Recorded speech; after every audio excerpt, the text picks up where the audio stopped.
I wouldn't want to change anything. Through all the situations I've been in and growing up, like, it's taught me so many survival techniques. I feel like I can survive anywhere. 32 set. He never ever worried about failure because he knew that wasn't an option. If you're doing everything that you need to do and everything that you're supposed to do, how would you fail?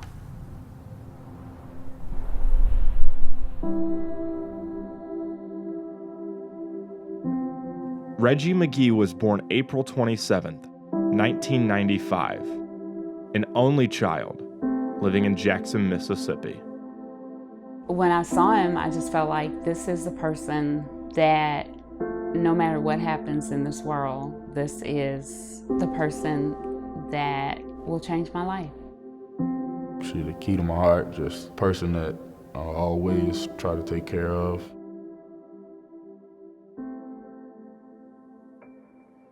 When Reggie was 4 years old, Scarlett decided to move from Mississippi.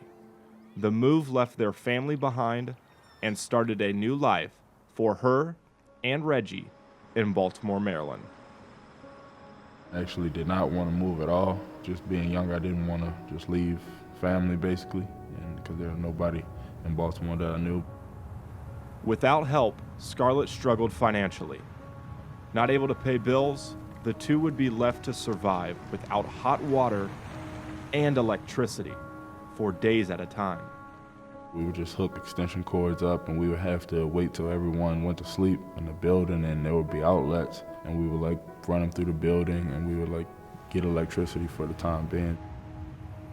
I was definitely scared the whole time just because you never knew what was gonna happen next or if we were going to have a home. I feel bad because I know now that I'm not living in that moment, I know it has to be lonely and hard for a 5-year-old. She didn't have any help support. So my wife and I was the house where all the kids came at because we had 4 sons. So Reggie was part of the family. Not having a real father figure growing up, he kind of took me under his wing, taught me about life and taught me the game of football, to be honest. That's where I really learned the game of football, through him. He coached him, he picked him up, took him to practice, brought him home, took him to his house, fed him. Savages were very instrumental in Reggie's life. They were a very big part of his village. It's like a trademark in the city. When you kind of adopt a kid into your house, he become your nephew, if not your son. And Reggie just became my nephew. He always called me Uncle Mike. To me, he's blood. Javon, remember my nephew came to practice? He watching you today. All right? Most times when children come from a single household, there are expectations in those statistics. They're not supposed to graduate from high school. If they do, they're not supposed to go to college. And if they do go to college, they're not going to graduate from college. And when you have people who step in and say to you, who don't know you, who didn't grow up with you, when they step in and say, those things aren't going to happen because we're going to make sure they don't, why wouldn't you be grateful?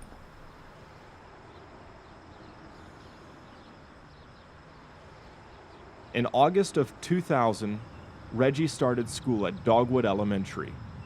5 years later, he moved on to middle school in Baltimore's worst county. This is my middle school, Woodlawn Middle School. It's kind of where I was exposed to a lot, to be honest with you.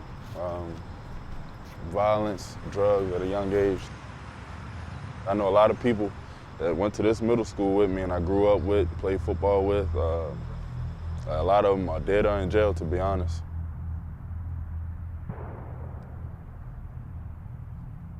Kids that you coached, they die. It's sad. It's unexplainable, man, to see somebody get killed, see their life slipping out. It's something that most people don't want to ever see, I'll tell you that.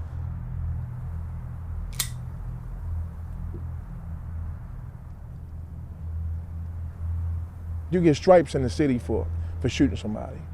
It's stupid, it's ignorant. That's just reality. Woodlawn is the worst county in Baltimore County, and he grew up right there in the heart of it. I have numerous friends that have fallen victim to violence or just got caught up and are in jail right now. I can think of 6 of my friends that have been killed.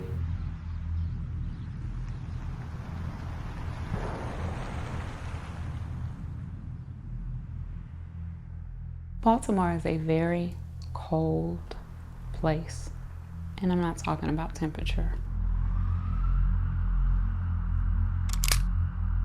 If you weren't from around here, or if your face wasn't too familiar, walking straight up this way or walking down that way wasn't really the best thing to do, because some nights it would be, you know, people who, you know, would stick you up or jack you at any time of the day. I was at a party and somebody came up and just held us at gunpoint. Being in that position just put life in a different perspective. It can happen at any moment or any time.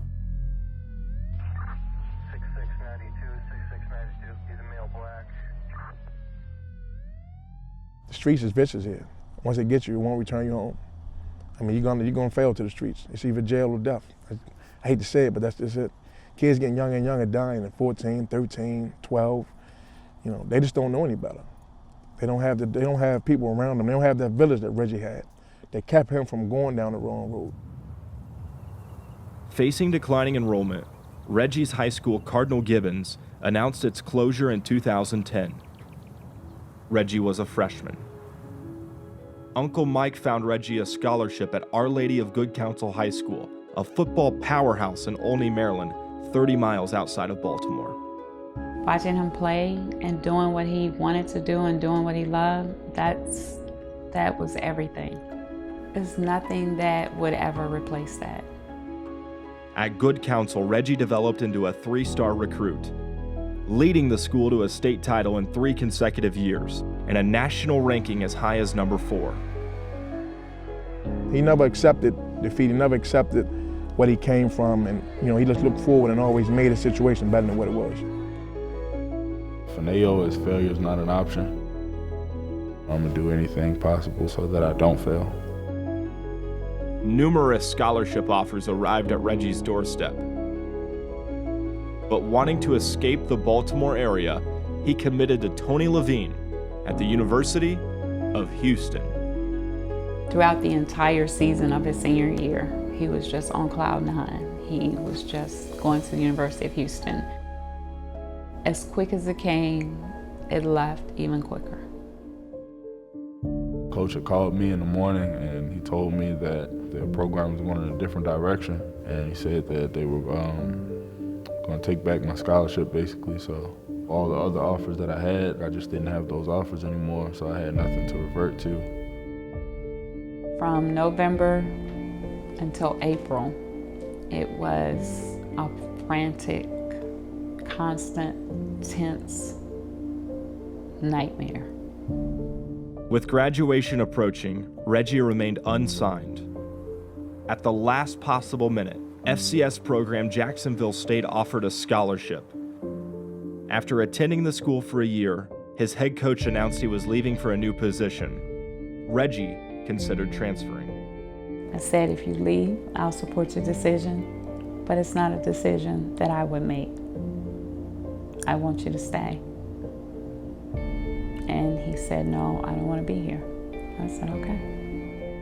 Deciding to reopen his recruitment, Reggie sought guidance from one of his best friends and a former youth football teammate, also coached by Mike Savage. Reggie told me he wanted to make the switch to go to a junior college. You know, I told him, Hartnell, quit. I told him, if you want to go to the next level, you know, go Division I, you need to go here. Hartnell is a junior college in Salinas, California, nearly 3,000 miles from Baltimore. Fish played at Hartnell on his way to the National Football League. No flag. Pass is picked. Intercepted and back the other way. Fish Smithson. Like Fish, it's common for athletes to attend junior colleges before transferring to a higher level. He called me when he was at Jacksonville and he said, I want to go to a JUCO. I said, why would you want to go to a JUCO? He said, well, I can get a new beginning, go out there and impress some coaches and let the West Coast see me. I said, well, let's go for it. I support you. He went out to Hartnell and dominated. In 2 years, Reggie set the school's sack record and was named a first-team All-American. Unlike Jacksonville State, Reggie was not on a scholarship. He was forced to go on food stamps while living in a shed outside of a local family's home. Never been in that type of situation. And being on the other side of the country, first time in California, and just knowing like no turning back now. Gotta overcome something else and get out of this situation, but I put myself in that position. I took a step back on my own. No one else did this. This was my decision. Upon completion of his junior college career, Reggie enrolled at Ball State on a football scholarship. Determined to get his mom out of Baltimore, he saw Ball State as an opportunity to earn a college degree. I just played the game for her, knowing that I just want to put us in a better position. Thankful for what she's done for me. Reggie McGee to me is the epitome of extreme hard work. When you take a kid who has talent and then he adds on top of that hard work, to me that's the making of a good man. On May 8th, 2017, Reggie earned his bachelor's degree in general studies. He became the first member in his family to graduate from college. There were a lot of people who have counted Reggie out. So I was extremely happy for him. I'm proud of him because he came from a tough situation and he never gave up. And a lot of people told him he couldn't, and he never accepted that. I've become a Division I athlete. I graduated high school and college, which a lot of people don't do in Baltimore. We really could have had the package, but I don't know how many picks we would have recorded, and we were playing offense and defense. And return. My next goal is to get my friends and family and mother out of Baltimore and to actually give back to Baltimore to show that there is a different light into getting out and there's more to life than Baltimore. I just want to tell y'all, go out there, have fun. For the people who came before you, me, Fish, plenty other people played at Pikesville, yo. And it came out, you know what I'm saying? Nothing but winners, nothing but dogs, savages out here. Failure is not an option. I'm gonna do anything possible so that I don't fail. He never ever worried about failure because he knew that wasn't an option. If you're doing everything that you need to do and everything that you're supposed to do, how would you fail? From a kid struggling through poverty, determined to succeed, to a college graduate, this is the story of Reggie McGee, just one kid from the inner city of Baltimore.